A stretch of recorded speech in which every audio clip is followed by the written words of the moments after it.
अस्सलाम वालेकुम। मैंने कराची आई के क्लाउड डेटा इंजीनियरिंग के कोर्स में एडमिशन लिया था और मेरा बैकग्राउंड जो है वो कि सॉफ्टवेयर इंजीनियरिंग का है। एक्चुअली जब मैं डेटा इंजीनियरिंग के कोर्स को फाइंड कर रहा था इंटरनेट पे, तो मैंने जो उनकी आउटलाइन देखी थी उन्होंने मुझे मोटिवेट किया, क्योंकि ये वही स्किल को टीच कर रहे थे जो कि इंडस्ट्री की रिक्वायरमेंट थी।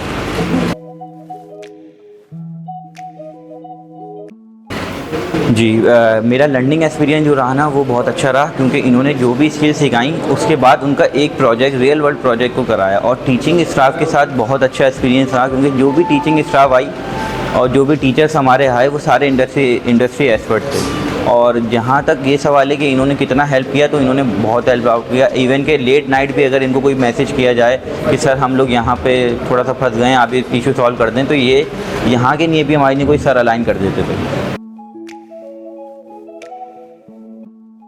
मैं उसको रिकमेंड आई गेस सिर्फ दो चीज़ों पे करूँगा। पहली चीज़ ये है कि ये जो पढ़ा रहे हैं उसका एक प्रोजेक्ट भी करा रहे हैं, ठीक है, और वो भी रियल वर्ल्ड प्रोजेक्ट करा रहे हैं। सेकंड ये कि इनके जो टीचर्स हैं ना वो इंडस्ट्री एक्सपर्ट हैं, तो आप लोग जो भी सीखेंगे वो एक्सपर्ट से ही सीखेंगे।